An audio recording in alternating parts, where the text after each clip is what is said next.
Salut mes Africa Lovers, j'espère que vous allez bien.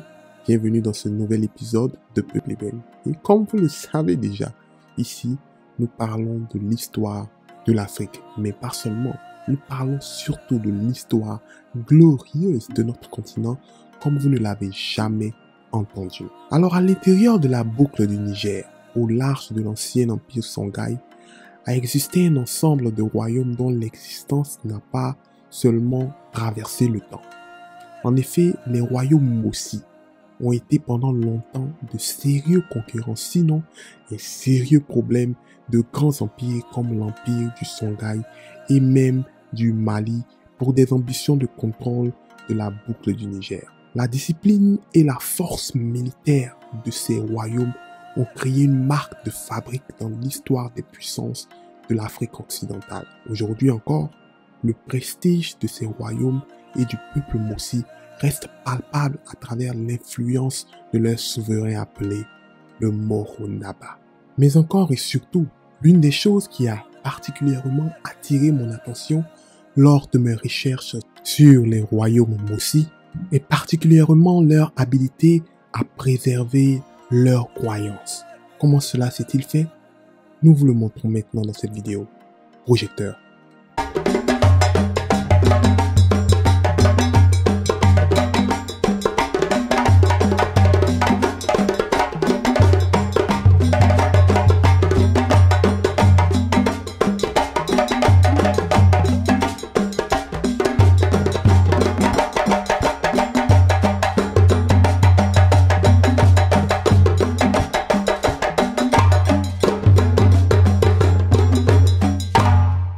Les royaumes Mossi sont en fait une confédération d'États qui comprend le Yatenga, le Faen-Gourma, le Manumba, Ouagadougou, Mamproussi, Tankodougou et le Dangoma, situés dans l'actuel Ghana et Burkina Faso.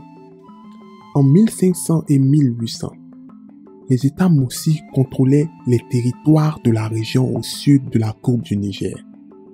Selon la tradition Mossi, les ancêtres étaient des cavaliers qui ont envahi le bassin de la Volta par le sud, conquérant les peuples indigènes Dogon, Lela, Koromba et Nouna. Bien que chacun des États qui composaient la fédération Mossi ait été établi avant 1500, la fondation d'alliances politiques formelles entre eux remonte à plus tard au XVIe siècle. En 1450, Ouagadougou, dans l'actuel centre du Burkina Faso, était devenu le centre de l'autorité politique Mossi. L'organisation sociale Mossi était une hiérarchie stricte des nobles, de roturiers et de serviteurs en statut d'esclaves. Les rois sacrés ou Nakomsi des États Mossi devaient être les descendants directs des premiers envahisseurs. En échange d'hommages et de cadeaux, les Nakomsi offraient une protection contre les envahisseurs hostiles. Les Nakomsi ont été aidés par un groupe de confiance de conseillers en chef ou encore les Naba. Les Nyonyonse ou classe paysanne étaient les descendants des fermiers conquis qui étaient autorisés à continuer à cultiver la terre et à pratiquer leur religion traditionnelle. Mais ils étaient contraints de payer des impôts, de servir dans l'armée et d'apprendre le moré, la langue Mossi. Le Moro Naba ou grand roi de la confédération Mossi régnait depuis Ouagadougou. Depuis la formation de la confédération Mossi, les Moro Naba permettaient aux commerçants musulmans de traverser leurs terres, mais ils étaient particulièrement attentifs à maintenir l'unité de leur royaume en préservant la religion et la culture indigène. Leurs efforts ont permis aux États Mossi de résister avec succès à une série d'invasions par les Songhai et les Fulani au XVIe, XVIIe siècle et XVIIIe siècle. Les Mossi sont bien connus pour leur art, qui intègre à la fois des thèmes politiques et spirituels bien sûr. La création de figures en bois par les Nakomse sert à valider leur pouvoir politique, tandis que les Nyonyonse façonnent des masques en bois pour honorer les esprits de la nature. Au cours du XVIIe siècle, le nombre de royaumes Mossi mineurs a augmenté à mesure que la confédération jouissait d'une stabilité remarquable et que le commerce dans la région devenait plus important. Les avant-postes commerciaux des Mossi se trouvaient le long des routes transsahariennes et les marchands échangeaient leurs captifs, leurs outils en fer, leur bétail et leurs produits agricoles contre des noix de cola, du sel et du poisson séché. À la fin du XVIIIe siècle, les États Mossi n'étaient plus aussi étroitement unifiés qu'ils avaient été, et leur pouvoir commença bien sûr à décliner. Le commerce avait permis aux influents extérieurs de s'infiltrer dans le royaume et des années d'instabilité avaient poussé de nombreux anciens affluents Mossi à déclarer leur indépendance du pouvoir central de Ouagadougou. L'islam est ensuite devenu la religion du peuple vers l'an 1800, lorsque le Moro Naba d'Oulougou se convertit à l'islam.